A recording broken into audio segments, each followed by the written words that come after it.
Vamos agora ver o que o método científico é. Cada coisa no seu lugar e tempo. Comumente pensamos que o conhecimento científico se alcança através de um método científico. Mas o que é um método científico? É o modo de proceder dos cientistas ao conduzirem suas investigações envolvendo um núcleo comum de atividades que costuma ser chamado de método científico. O método científico apresenta, de modo geral, uma estrutura lógica que se manifesta nas etapas a serem percorridas para a solução de um problema. Vejamos um esquema básico dessa etapa. Enunciado de um problema, formulação de hipóteses, testes experimentais da hipótese e a conclusão. Vamos explicar agora uma a um cada tópico. Vamos para o enunciado de um problema. Observando os fatos, o mundo, o cientista anuncia um problema que o intriga e que ainda não foi explicado pelo conjunto de conhecimentos disponíveis.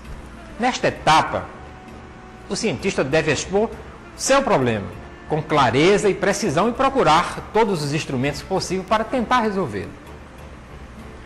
Aí vem a formulação da hipótese, que é tentar solucionar o problema. O cientista propõe uma resposta possível, que constitui uma hipótese a ser avaliada na sua investigação. Isso significa que a hipótese é uma resposta não comprovada, que deve ser testada cientificamente. E vem os testes experimentais da hipótese. O cientista testa a validade de sua hipótese, procurando investigar as consequências da solução proposta. Essa investigação deve ser controlada por ele para que o fator relevante previsto na hipótese seja suficientemente destacado na decorrência do fator ao problema. A conclusão, o cientista conclui a pesquisa científica, confirmando ou corrigindo a hipótese formulada e testada. O método científico não é receita infalível. Esse método não pode ser visto como receita rígida de regras, capaz de garantir soluções para todos os problemas.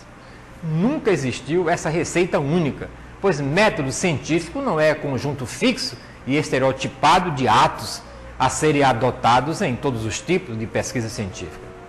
O que chamamos de método científico consiste na preparação de uma estrutura lógica de ações, frequentemente utilizada nas pesquisas científicas, mas, por si só, não é suficiente para garantir o êxito desses empreendimentos. O resultado satisfatório de uma pesquisa depende de amplo conjunto de fatores que abrange desde a natureza do problema a ser pesquisado até os recursos materiais aplicados na pesquisa e depende, sobretudo, da criatividade e da inteligência do pesquisador. E as leis e teorias científicas? Elas explicam para prever. Analisando os numerosos fatos, percebemos a ocorrência de fenômenos regulares, como, por exemplo, a sucessão do dia e da noite, das estrelas do ano, o nascimento dos seres vivos, a atração dos corpos em direção ao centro da Terra, etc. Para conhecermos a ocorrência de regularidades, devemos observar os fenômenos semelhantes e classificá-los segundo suas características comuns. Ao examinar regularidades, a ciência procura chegar a uma conclusão geral que possa ser aplicada a todos os fenômenos semelhantes. Através desse processo, ela procura formular leis científicas. Nesse sentido, as leis são enunciados generalizadores que procuram apresentar relações constantes e necessárias entre fenômenos regulares. As leis científicas desempenham duas funções: resumem uma grande quantidade de fenômenos regulares, favorecendo uma visão global do seu conjunto, possibilitam a previsão de novos fenômenos que se enquadram na regularidade descrita, e as leis costumam fazer parte de uma teoria científica que especifica a causa ou o mecanismo subjacente tido como responsáveis pela regularidade descrita na lei. Portanto, a teoria tem como objetivo explicar as regularidades entre os fenômenos deles e fornecer uma compreensão ampla.